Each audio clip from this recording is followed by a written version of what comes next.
So AEW Double or Nothing is a major pay-per-view that's coming up, and it ultimately is very important for AEW because it decides the direction that the company's going to go down for the next couple of months and frankly the rest of the year. And one of the probably the biggest match that they have, the most important match that they have is the Owen Hart men's final between Will Ospreay and Hangman Adam Page. And I did a video series talking about, how it would be very detrimental if they turned that to a triple threat.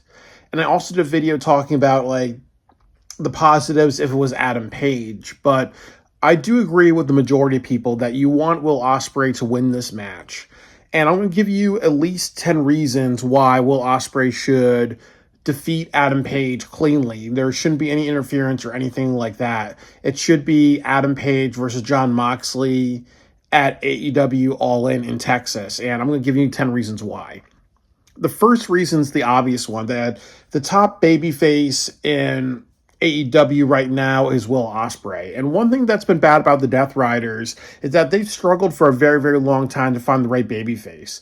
That, they try to do it with, younger talent like, Private Party and Daniel Garcia and the Dark Order, Jeff Jarrett and Darby Allin at the very beginning, and Darby Allin went to go climb Mount Everest. And then you had Full Gear with Orange Cassidy, and then you had a clusterfuck match at AEW at AEW Revolution and also World's End.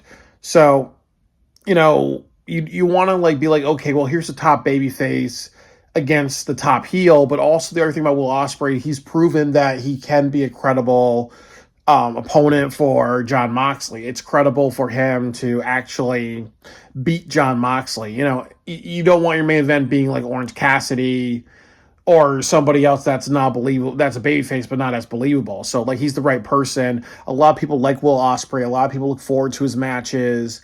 A lot of people and he also just bleeds positive energy. So and he's also like a workhorse for the company. So, he bleeds a lot of things that makes him charismatic. So you really want to sell out All In, 50,000 seats.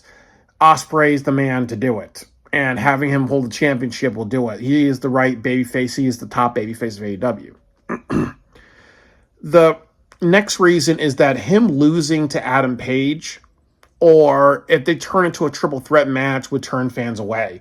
Because I've said this many times, if you do something where you have Will Ospreay, he's about to win, and then the Don Callis family attacks him, and then the Young Bucks attack him, and then the Death Riders attack him, and then Tony Khan comes down and says, no, we're going to do a triple threat. A lot of people are going to be like, oh man, this is Vince Russo style booking.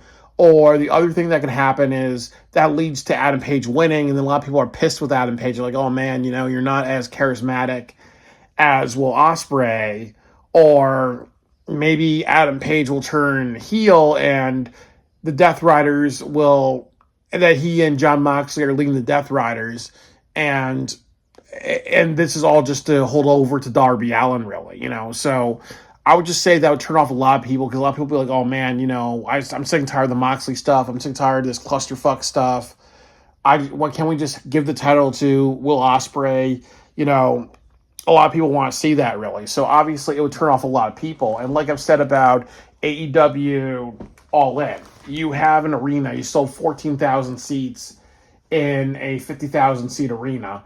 That is like a 28%. And then also, too, part of the deal is that you go to Supercard of Honor for free, part of their bundle package. So they're really doing what they can to sell tickets. And I think you want to sell more tickets, make something appealing, have Ospreay in a good spot, really. If you don't book him that well, or if you screw him out of it, it's going to turn off more people. AEW's got to care about that paper.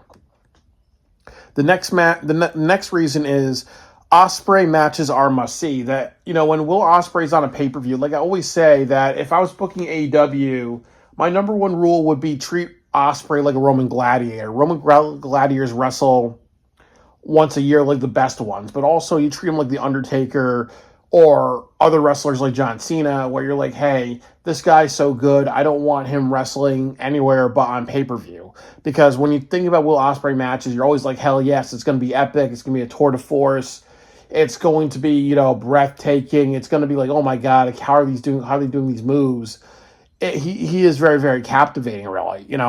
When I think of Will Ospreay, having a lot of matches, every match he has is must see. Imagine Hangman Adam Page. The only match that's ever there's only two matches that are must see.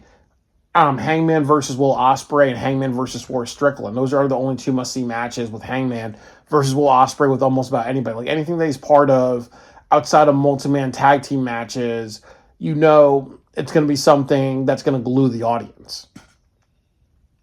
And then I would say the next reason, and probably one of the most important reasons, the fourth reason, is that he frequently opens television shows. He frequently opens pay-per-views. He's frequently the 9 o'clock main event. And with television professional wrestling, if you have a 2-hour show, the 9 o'clock main event is very important because you want to make sure that your audience, gets excited about something and then they linger to the end of the show. So it's ultimately like a booster shot to the show, really. So you just had Takeshita and Ospreay a part of the SummerSlam. So that's the summer show that they did a few weeks ago in Boston. And I was there too. It captivated the audience. A lot of people were saying, wow, that's a great television match. And a lot of people said that's probably the best episode of AEW so far this year. And it's kind of creating this turnaround with AEW with how they're booking stories. So since Ospreay is delivering on those spots, he's relied upon on those spots. If you want to open a show with a pay-per-view with a lot of energy, you have Ospreay open it. You have like penultimate matches, which means the match before the last match on a pay-per-view like Revolution, you have Ospreay in that spot. Really, it tells you that he is an attraction. He captivates people. So, wouldn't it make sense to put a world title on him? Because if he's that captivating, why not just, capitalize it. It shows that he is must see. The next thing I want to talk about is Forbidden Door and Grand Slam. So you look at the Grand Slam poster, you see a bunch of luchadors, and then you see Will Ospreay, and you see Kenny Omega. And when I saw that poster, and I said to myself, oh my God, are we going to get Ospreay versus El Vikingo? Are we going to get Ospreay versus like the best CMLL wrestler? If they want to really do something for the Mexican crowd, they're going to have to really deliver with Will Ospreay. So, and then also you look what happened. That show is sold out. You look at Forbidden Door. Who's on that poster? William motherfucking Ospreay. And then also they sold over $1 million in pre-sale tickets because a lot of people are expecting, hey, since Will Ospreay's ass is on the poster, we're expecting that motherfucker. And then also the nigga is advertised for the Scotland show. So, my nigga Will Ospreay, he's on that poster as well, really, and that's also been sold out. So it tells you something. It tells you that he's captivating. Like Adam Page, that nigga is not on a lot of advertisement, but on like the Double or Nothing show, I believe like the Double or Nothing poster page, he's on it, but you don't see, but it's still struggling to sell out. I think it's 20,000 seats in the Glendale Arena, Diamond Arena in Arizona. But one of the big matches is Will Ospreay versus Hangman.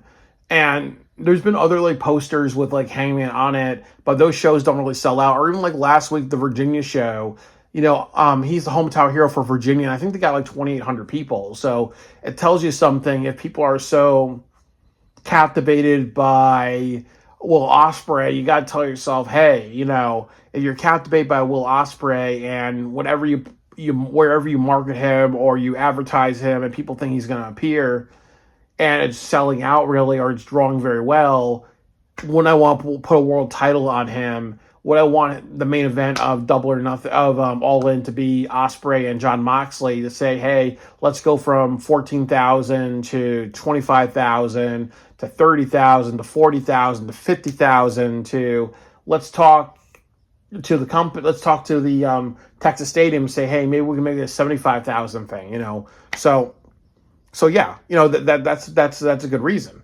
The next reason that I have as a fifth reason, and this is controversial, is he mentioned that he has ADHD.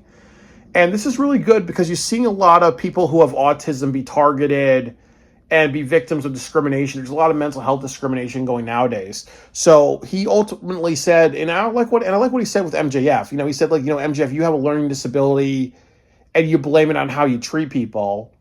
But I have a learning disability. I have ADHD, and I don't go around being an asshole to everybody. So you have somebody who has a learning disability. He talks about it.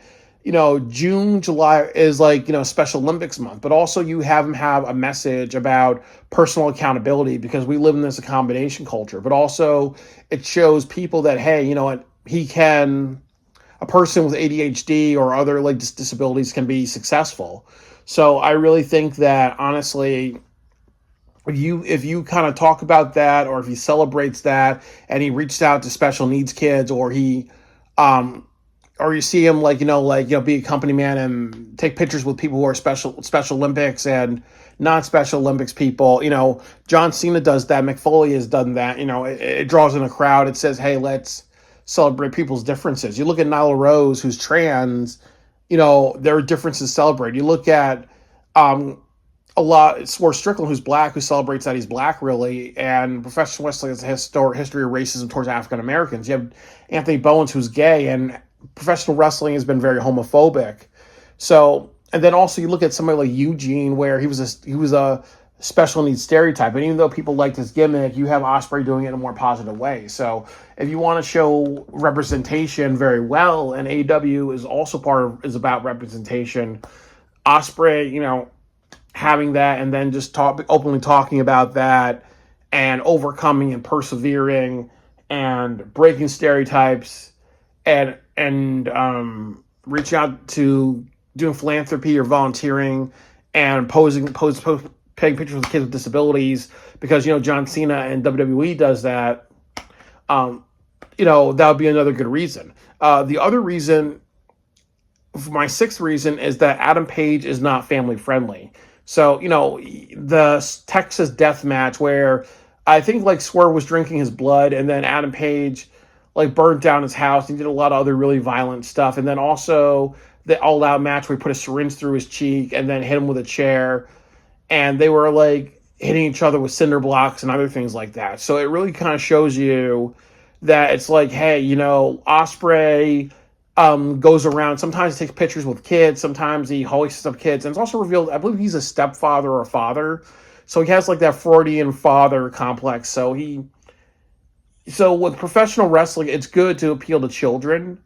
And it's also good to appeal to older crowd, really. So sometimes you have to see what people are into, really. And I think still people like the family-friendly stuff, like maybe like an edgy PG-13, that's good, but people are not really into like the Moxley ultra-violent Combat Zone Nick Gage bullshit. And Adam Page has done that stuff as well, really. So if you really want Adam Page to appeal, I mean, if you really want to choose who appeals more to a wider audience, it's the more family-friendly, down-to-earth Will Ospreay.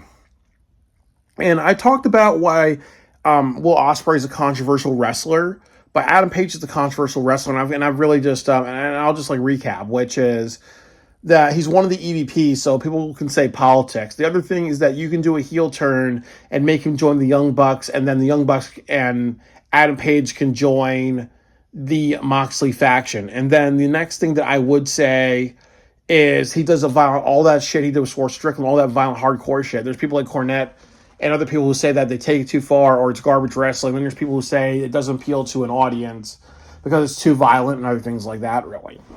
So when you think about wrestlers and who you want to put the title on, who do you want to main event the show, All In, you have to think about, what's the right main event? Is it going to be a high endurance match between Ospreay and Jon Moxley, or is it going to be Adam Page and Jon Moxley? And knowing that they both like bloody, hardcore, violent shit, are you going to make them say, hey, we're going to do that stuff in that match, and we're going to shock people, and we're going to take it a little too far, and then people are going to be like, okay, our WrestleMania type main event, we're going to make it a controversial, Nick Gage type of match, type of thing, really. And I don't think that would be appropriate for All In. I think that's more appropriate for, like, if you had a Blood and Guts pay-per-view, or you may All Out, the pay-per-view where you have the Blood and Guts match, or if you have, like, a show that preaches ultra-violent wrestling. So I think the problem is if you get to Moxley and Adam Page, it runs the risk of these guys being like, hey, backstage, let's turn it into a hardcore match. Let's make it all bloody and violent and take it too far.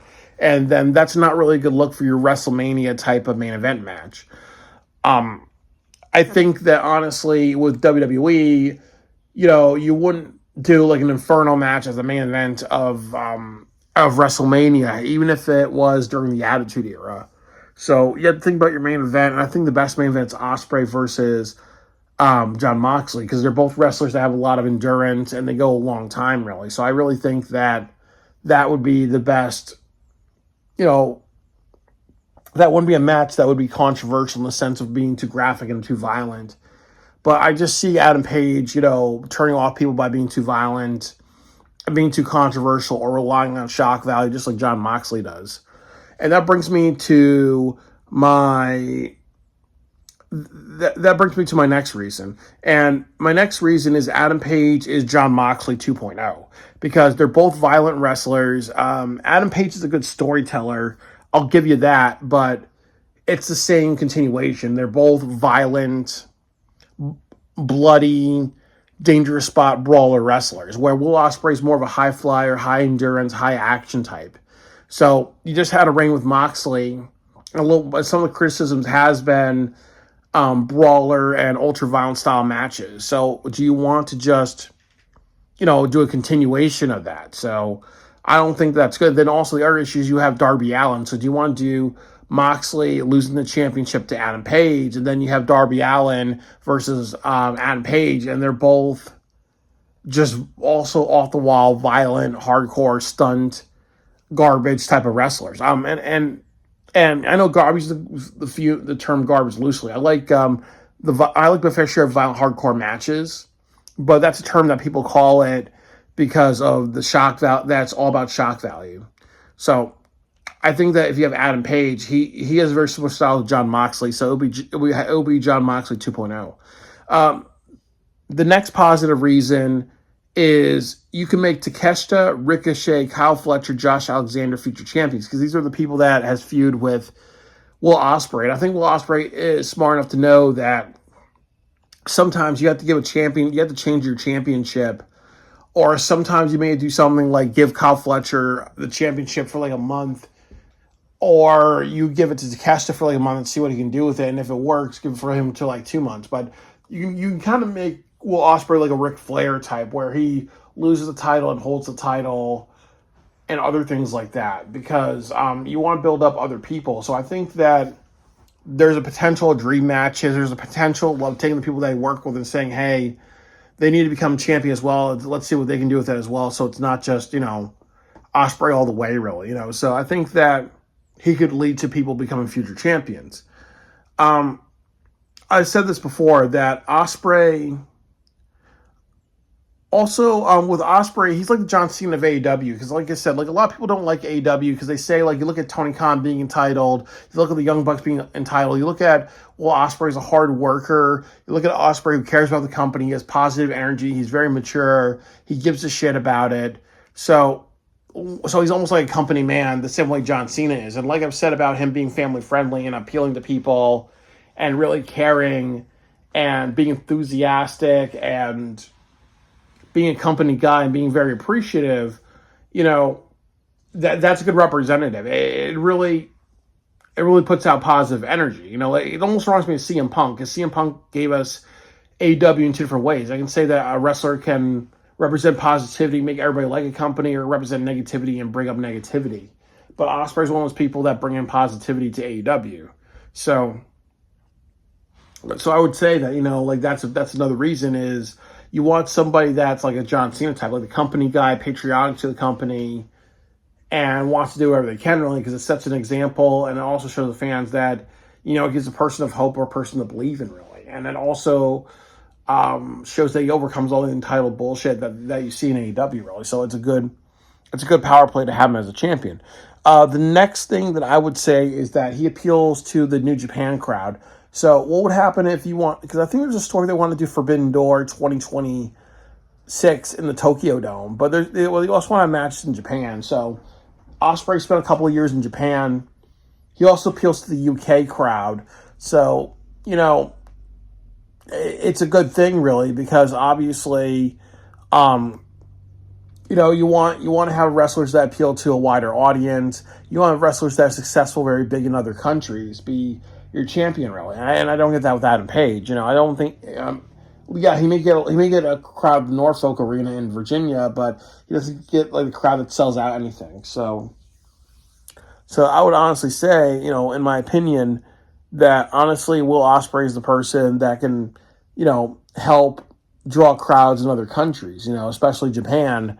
With New Japan Pro Wrestling not doing good, or maybe they need like AEW to do shows with to be successful. Um, my last reason is that there's always there's dream matches with Will Ospreay. Like I said, with Adam Page, the only dream matches that he has with Will Ospreay and Swerve Strickland. So the dream match could be Omega, Bryan Danielson, number two, um, AJ Styles if he joins, AEW, and then they could be Darby Allin too, and Adam Page, Shelton Benjamin. There's so many and then also too with Forbidden Door, you can have him face the greatest wrestler on the CMLL roster, or the greatest wrestler on the British Rev roster, or British Pro Wrestling roster, or other stuff. There's so many dream matches with Will Ospreay. So I really think that like I said, if I was Tony Khan and I wanted to make money and care about making money 100%, I would invest everything that I can in Will Ospreay. And I would say that no matter what happens, it has to be Will Ospreay versus Jon Moxley. That's the match that people want to see, and we need to ride that momentum. And that's the best option. And the second best option is Adam Page versus Moxley. And the third best option is a triple threat. But as I said, I don't think a triple threat would be a good idea. So hopefully they just do the right thing and continue with positive momentum by making it Moxley versus Will Ospreay, and then hopefully Will Ospreay will take the title off of him to carry positive momentum throughout the summer. So Will Ospreay is the best option for AEW, and hopefully they realize that